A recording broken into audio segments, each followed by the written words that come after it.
Hello there, football fans. Welcome to Room 442. James Sharman here with you. Today, Kane is able for Spurs. Pretty good. These guys off camera are loving that one. Napoli lose for the first time. As the Serie A resumes, we'll talk some Lionel Messi, attack, defend, and the transfer merry-go-round gets pretty crazy with potentially Enzo Fernandez leaving for over 100 million euros. That's Room 442 coming up.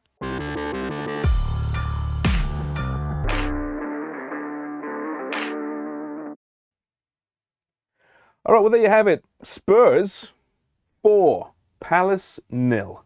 Harry Kane with 2 more goals. Pretty decent season so far for Kane. We'll talk about that shortly. Southampton fell to Nottingham Forest 1-0. Their first away win of the campaign. A big relegation battle there.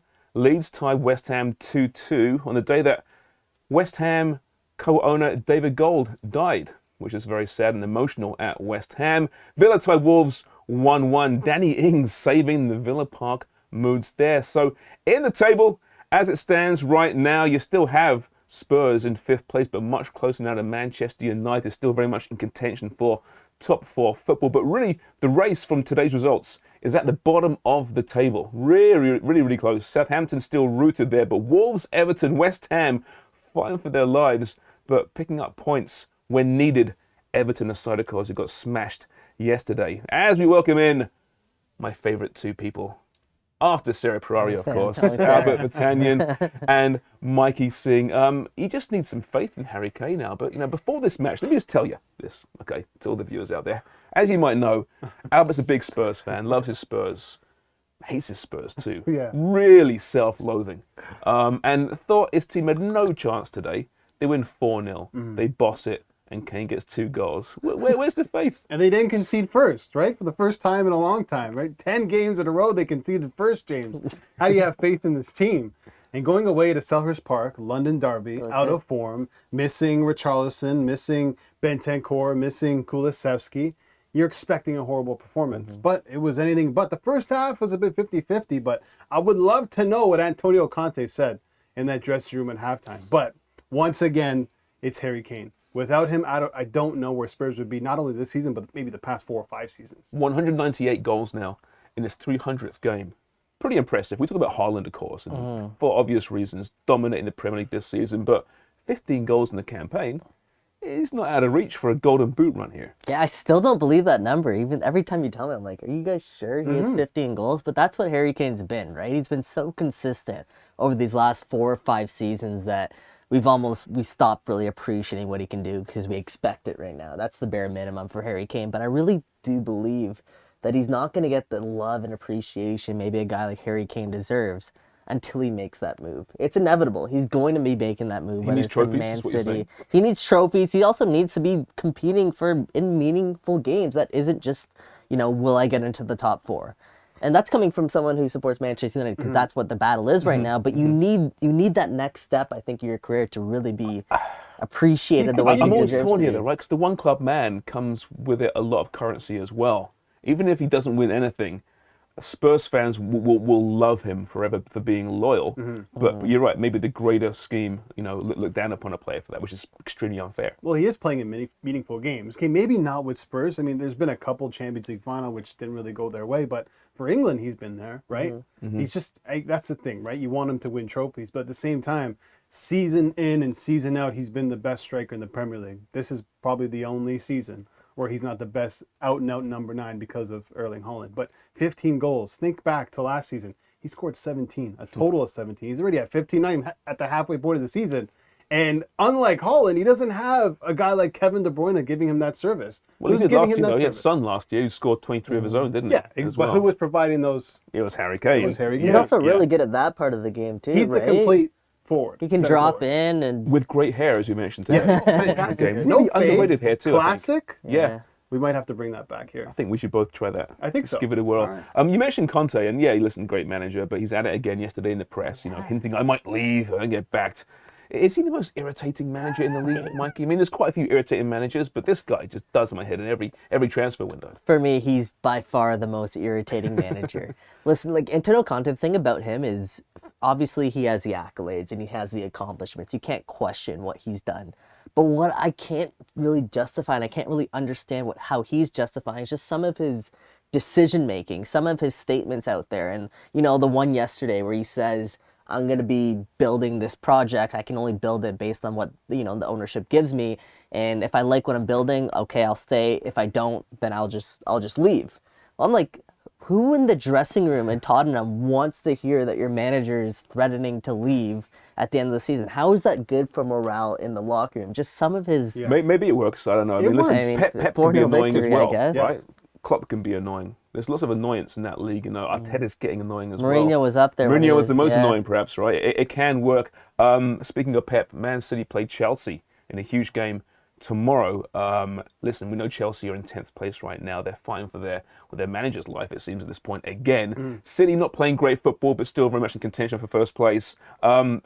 Best bets. Give me a quick bet, Albert. What you got for this one? I'm going to go, it's hard to find value at Manchester City, but I'm going to go Man City under 3.5 goals as well, because I think they're going to go to Stamford Bridge, win the game. If you look at Chelsea, they're not really scoring many goals. Leeds have more goals than Chelsea this season, 25 to their 20. And when it comes to conceding, I think Erling Haaland and co can get the best of them.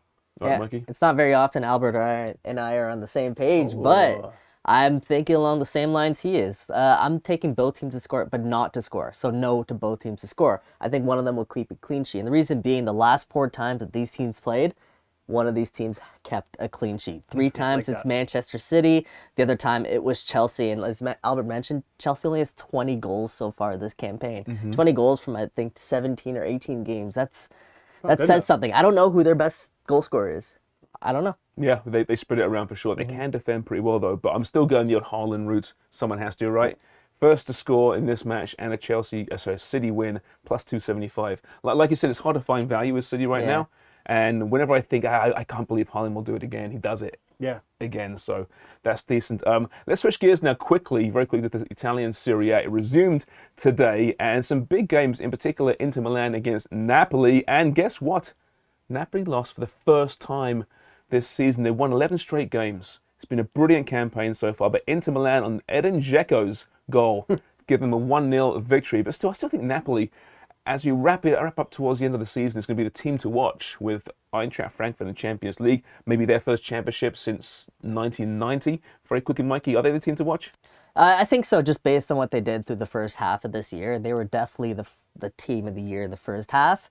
But now the second half, what they showed today is they're not invincible, and there's still plenty of work to do. There's going to be a lot of big tests. Obviously, Inter at the San Siro is a very big one. 1-0 is not a terrible result, but they still got a lot to do.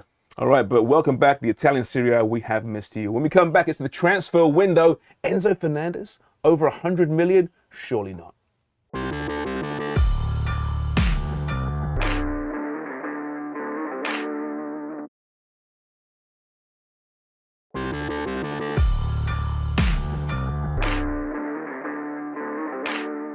Welcome back to Room 442. The transfer window is open, and in the Premier League, 2 clubs in particular are on the verge of big money moves. Chelsea owner Todd Boehly is weighing up a record-breaking fee for a World Cup starlet, and over at the Gunners, Mikel Arteta is eyeing a record-breaking loan deal. The question is, which club will be overpaying for the move, and which player would have a bigger impact on the Premier League season? The value of World Cup winner Enzo Fernandez has swelled to over 10 times the $16 million Benfica paid for him just 6 months ago. And after playing only 14 times in the Portuguese top flight since that summer move from River Plate, the 21-year-old now looks set for the Premier League, with Chelsea ready to break the bank for the World Cup star. The West London club currently sits 10th in the league, 7 points short of the Champions League places, with only 1 win in the past 5 matches. And with the contracts of 31-year-old midfielders Jorginho and N'Golo Kante coming to an end this season, Chelsea are in desperate need of midfield replacements. But with a release clause of over $180 million, Boehly would have to set a new Premier League transfer record to prize Enzo from Benfica in the January window. Over in North London, Arsenal may be 8 points clear at the top of the table, but a 0-0 draw against Newcastle on Tuesday showcased a lack of killer instinct in front of goal. The Gunners managed only 4 shots on target, and in the absence of the injured Gabriel Jesus, stand-in striker Eddie Nketiah amassed a combined XG of only 0.1 on the night. So, in order to capitalise on their best chance of a Premier League title in years, Arsenal are considering a loan move for Atletico Madrid's João Felix. At around $30 million for a 6-month contract, the deal would represent one of the most expensive loan moves in Premier League history. But can Arsenal afford to see their title-chasing form peter out due to a lack of goals in the second half of the season? All right, it's a big question right now. Is Enzo perhaps the new João Felix? And by that, what I mean is that João Felix got that huge move to Atletico Madrid. Didn't work out for him, maybe too soon. I know they're different players, but starting with Enzo Fernandez, if the move is to Chelsea, which makes sense for Benfica, I mean, my God, they can like destroy what they paid just 6 months ago. Is it too soon for him as a footballer? For him personally, I never thought of it that way. I always think of it from a club's perspective, but for him personally, yeah, you know what? I looked at the list of some of the biggest transfers and some of the top 25, and I can honestly confidently say that only about 6 of them have really lived up to that expectation, right? You slap that price tag on him, especially as a 21-year-old, and all of a sudden there is expectation. And even more so as a midfielder, because it's tough to really get value out of a central midfielder when you're putting that type of price tag, because typically what you're paying for is goals and assists, but he's not necessarily that type of player, right? So it is tough to answer your question. Probably is a little bit too soon for him personally, if you're slapping that price tag on him, because there will be expectations. Also makes you raise some flags about Todd Bowley. Right? Does he understand what kind of player Enzo Fernandez actually is? I don't know if he does. You know, he's not really a football man. He's a sports guy. He's very successful. We often see new owners come in to clubs and make a huge splash on the wrong player. I mean, not to compare TFC to this situation. When they brought in Julian de Guzman, right? That was being sold as this great offensive player. Yeah. And Jules had never been an offensive player. He was great at what he did at Deportivo. He even admits it. He goes, I was told in the room I'm playing an attacking role. Really? I won good Gold Cup. Right? So yeah, what the hell? Let's compare Julian de Guzman to Enzo Fernandez. You know, you have to be careful what you're signing for. On the flip side, Albert, the other player, João Felix, you know, great at the World Cup, I thought. But for Arsenal right now, is he the right fit? No, I don't think so. I think João Felix is a good player. What we saw in the World Cup was a player that we haven't seen at Atletico Madrid for a long time. Another player who was moved for big money, bought for potential, didn't really pan out. I think he will be that good player. I just think for Arsenal right now, it's your moment to go after this title. You're in a pole position with 8 points on Manchester City right now, potentially, who knows, even more by the time next week comes around. You need a striker, and I think if there's a player out there that can fill in that role, I know we'll get to this, but I even like Bobby Firmino. Very similar to Gabi Jesus. He's out of contract at the end of the season. They have some depth, Liverpool, at that position. I know Luis Diaz and Jota are out still, maybe for another couple of months. But if you want to find a striker that's similar to fill in that gap right now, which I think they should, Bobby Firmino could be that guy. But the loan deal makes sense, though, right? Yes. Because obviously with Jesus out for a few months and still under contract beyond next year, you know, you want a short-term fix. Yeah. And from João Felix's standpoint, he can now show his wares, show how good he can be. And from Atletico's standpoint, they can say, see, this kid can actually play. And then we can sell him in the summer and maybe recoup some money. I don't think they'll ever get what they paid for him. I mean, that was crazy money, right? Yeah. It just shows how crazy this window it could potentially be. So, Mike, is there one transfer rumor you're hearing right now that you really want to see happen? Yeah, for me, I'm really, really high on this player. I don't think he's ever gotten the opportunity to excel when he moved to this club. I was honestly a little bit disappointed just because I think he's a lot better than this club. And I'm talking about Yuri Tielemans. And obviously he's plying his trade right now for Leicester City, but he's better than Leicester City. He's going to be out of contract this year, and we were just talking about Arsenal. I think he would be a fantastic fit on that club. I look at him as a guy kind of like Martin Odegaard, right? He didn't really get the same opportunity to excel in a really high environment, and you put him in Arsenal, I see such a great fit there. And obviously Partey's, you know, he's getting up there a little bit, and same with Xhaka, getting up there a little bit and just adding a little bit more depth behind those pieces. He can also slot in, play a little bit higher up the field. I would love to see him make that move over there to Arsenal and really take that next step in his career. One thing about Arsenal, I look at them and how good they are this year, but depth-wise, I'm a bit concerned. They haven't got the same depth as the usual suspects. If they lost an Eldegaard, I'm not sure he comes in. So I think hitting that midfield could be really important. It's a good point. Bobby Firmino, is that your transfer you want to see happen? Yeah, I think he's very similar to Gabby Jesus. He's going to do the same things. He links up play really well, especially with his back to goal, something that Gabby Jesus does. And when Jesus was in the lineup, he wasn't scoring a ton of goals, but he was creating a ton of opportunities. Exactly what Bobby Firmino does. This is just a short-term fix, right? As you mentioned, maybe a 6-month loan until the end of the season, and then you splash the cash for João Felix. But at the moment, right now, with the position that Arsenal are in, you need a Premier League proven guy in that number 9 spot, and it has to be someone similar to that. Yeah, I can't see the Reds letting him go so soon. No. He might well leave in the summertime, but he'd fit really well into that Arsenal system, I think. Here's one for you, Albert, just as for you. What if Jordan Pickford makes a move to Tottenham? It's been rumoured there for a while now. Listen, this is a guy who's England's number 1, never lets his country down, in a really poor Everton team once again. What are your odds of making that happen? I can see it happening because I know Spurs want an upgrade at that position eventually, especially with Hugo Lloris wanting to go.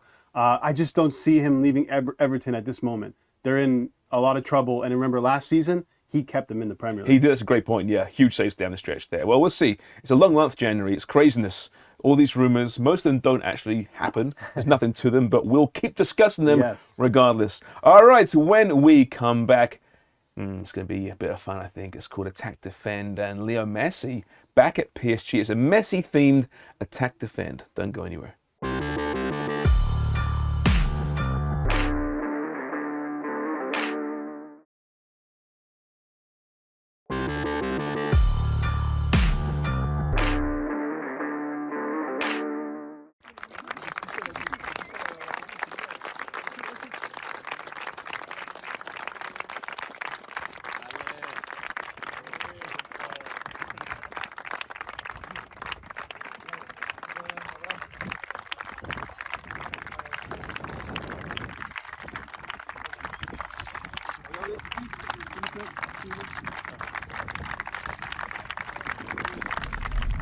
Yes, Leo Messi back from his World Cup exploits, back at PSG on this day. Enjoyed a guard of honor, as you just saw, as the team celebrated the marvels of what he did in Qatar the last month or so. Now, I will add this.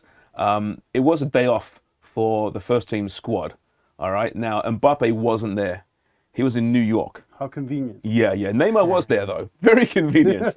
Exactly. But the players, generally speaking, seem to really, enjoy and welcome back their hero, so to speak. So it's attack defend, but it's an attack defend with a Messi theme today. All right, fellas. The first one will be Mbappe was disappointed he was not part of the Guard of Honor. Okay? Albert, defend that statement.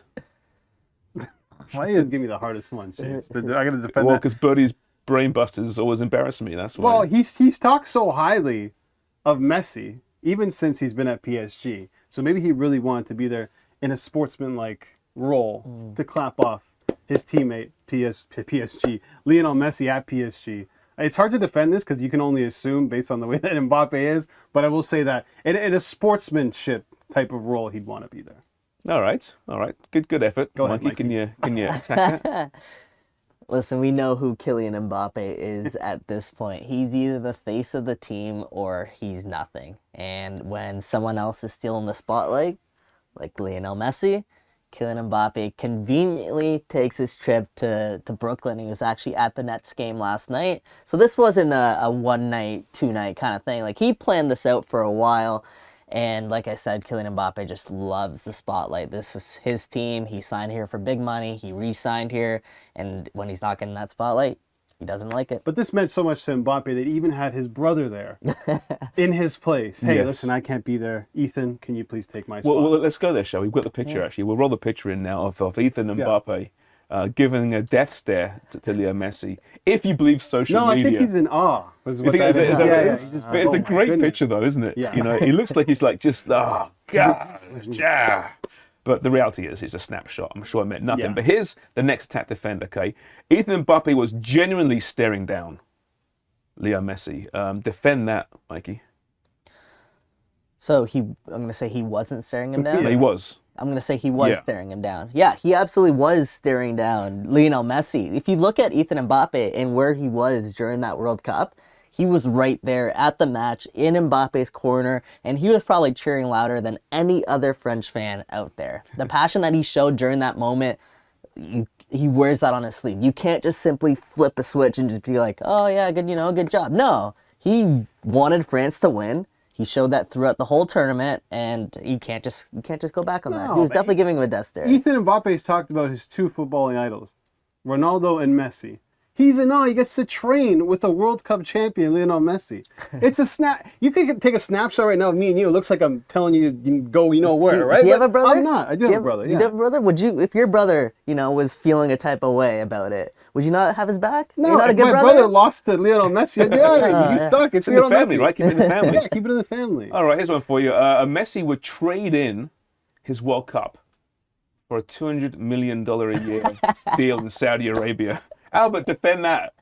It always comes back to Ronaldo. What do you want this guy to do, man? He would never do that. Wait, You're defending this. I'm defending this. He would trade it in. Hey, well, he already threw in the towel. Who wouldn't want that? Who wouldn't want that kind of money, that type of security? It's not even Security. You're not taking care of your kids. You're taking care of your kids' kids. And when you leave this earth, you will be always known as Lionel Messi, who's taking care of Messi Without for generations to come. Without a World Cup. Without a World Cup, it doesn't matter. Listen, Ronaldo's in a World Cup. He's making 200 mil. Would you rather have a World Cup or 200 mil? Oh, you know my answer to that. Okay, there you go. I'm a complete mercenary. Mikey, can you defend it? Listen, Lionel Messi has generational wealth already, and if there's one thing money can't buy, it's a World Cup. Well- It's those accolades. Money can't buy. Hey, Qatar tried. No, we can't go there. Can you imagine that? I mean, so this Saudi Arabia would have a World Cup. They might have one in 2030, right? They might have one, yeah. Courtesy yeah. of CR7. Bonus question for you. Right now, I call it even, Steven. Okay, All you're right. both doing really It's well. 3-0 Bonus here. Come question on. here. No, it's not. If Room 442 gave you a day off from training, which would never happen, where would you go? Mbappe's in Brooklyn. Yeah. Where are you in? So this is for a bonus point? Yeah. My day off, I'd probably walk down to the Danforth, which is in Toronto, and probably get a coffee and then stop by at this really, really, really good pie shop called Charmin Proper Pies. I'd get a nice jerk chicken pie. Great. And I'd be on my choice. way. That'd be my day off. Yeah, there's no point Mike even now. No, I can't. He's not going to win. I was gonna say like Saudi Arabia or something, but You'd go to Saudi Arabia on your day off? no, I'm not going to Saudi Arabia on my day off. What are you doing there on your day off? Yeah. I'm trying to land a $200 million Oh, yeah, a year okay. contract, Hang around. actually. Yeah, seriously. No, I like the West Coast. So I'd take a little trip down to California. You guys ever driven up the Pacific Oh, it's one Coast day. You're Highway? going to drive to I have, California in a yeah. day? Yeah, fly, and then Oh, you do got that a little kinda- drive, and then do a little fly Oh, back. you guys get that kind of Well, that's cash, very huh? nice. Yeah, I'll bet you win. Thank you. Yeah. Oh, yeah. Well done. I'm surprised that I finish. knew it was on the Danforth, by the way. That one came Is it out. one on Money the is airport? money, guys. Money is money. See? All right, fellas. Thank you so much. Always enjoy this. Yes, We're sir. back same time tomorrow. It's Room 442.